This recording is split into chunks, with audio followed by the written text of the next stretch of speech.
Masih di Breaking News Metro TV menanti putusan pemilu pemirsa, dan saat ini sidang sudah dibuka. Tadi juga sudah menyanyikan lagu kebangsaan Indonesia Raya, dan saat ini tengah berlangsung sidang uji materi Undang-Undang Nomor 13 Tahun 2022.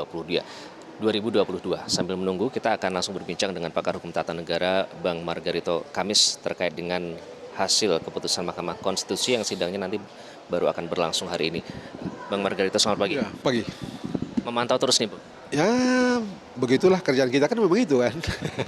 Tuh, konyol kan kalau pakar tata negara nggak tahu perkembangan mutakhir gitu kan. Jadi ya janji saja saya spend waktu untuk ya ngecek sana sini. Sampai spare waktu ngecek sana sini. Kenapa itu penting sampai harus dipantau terus? Itu kedaulatan rakyat. Ya, Anda jangan salah. Anda bisa bayangkan ya, dengan sistem yang terbuka saja kita memiliki politisi yang kita lihat sekarang ini dengan segala macam kelebihan dan kelemahan gitu ya. Nah, bayangkan kalau itu diubah tiba-tiba menjadi tertutup, misalnya begitu ya. Dengan terbuka kan orang mesti turun ke bawah, masuk ke lorong-lorong dan segala macam, bertemu satu demi satu rakyat pemilih itu segala kan. Nah, kalau tertutup kan bisa diabaikan. Memang diperlukan suara-suara pemilih itu, tetapi di atas itu semua Anda jangan salah, Anda mesti punya hubungan yang bagus dengan bos-bos besar di atas. Kalau Anda tidak punya hubungan yang bagus dengan bos-bos besar di atas, Anda bisa masuk jurang, walaupun Anda hebat. Menarik, Bang Margarito. Tadi Anda menyatakan kalau dengan terbuka itu politisi harus turun langsung bertemu dengan masyarakat. Nah, itu tidak akan terjadi kalau sistem proporsi tertutup. Tapi argumen pihak pemohon adalah kalau misalnya nanti turun ke jalan itu hanya mewakili dapilnya saja. Padahal ini berbicara kepentingan lebih besar, kepentingan bangsa. Bagaimana Anda melihat itu? Nah, itu dia. Saya suka Anda bilang bicara kepentingan bangsa. Anda jangan lupa, esensi pemilu adalah perwujudan harkat dan martabat Anda. Pemilu itu ada karena Anda, saya, siapapun orang itu berubah dari budak menjadi manusia merdeka yang punya harkat, punya martabat. Itulah pemilu. Wujudnya di pemilu itu. Anda bayangkan. Jadi dengan kata lain, pemilu adalah cara orang-orang beradab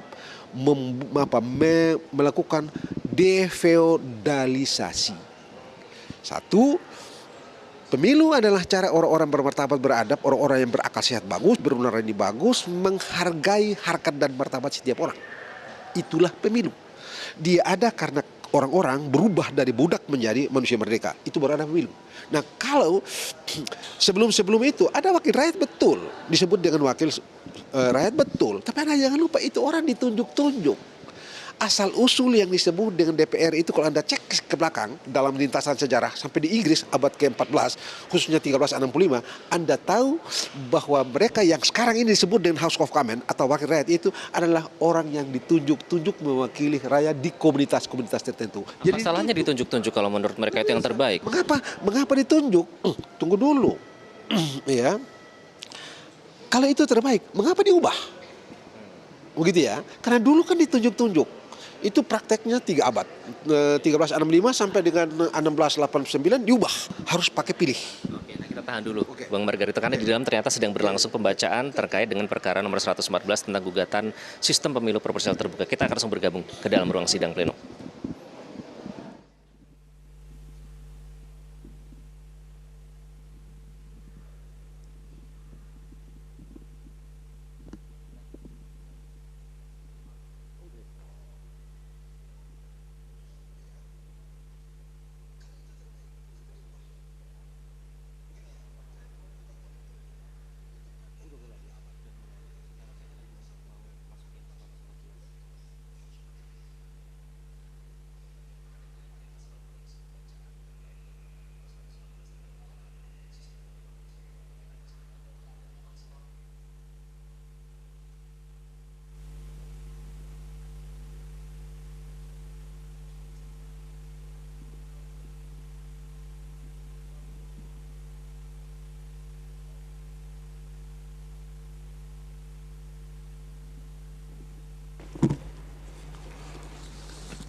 Selanjutnya, ketetapan nomor 48 garis miring PUU garis datar 21 garis miring 2023 demi keadilan berdasarkan ketuhanan yang Maha Esa Mahkamah Konstitusi Republik Indonesia yang mengadili perkara konstitusi pada tingkat pertama dan terakhir menjatuhkan ketetapan dalam perkara pengujian Undang-Undang Nomor 1 Tahun 1946 tentang peraturan hukum pidana terhadap Undang-Undang Dasar Negara Republik Indonesia tahun 1945 sebagai berikut.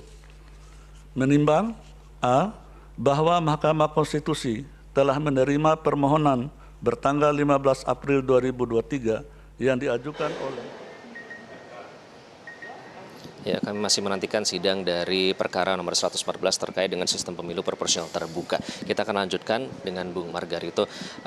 Tadi kita berbicara sudah soal kedaulatan. Jadi kalau ditunjuk-tunjuk, kalau memang menurut mereka itu kader parpol yang terbaik, jadi apa salahnya?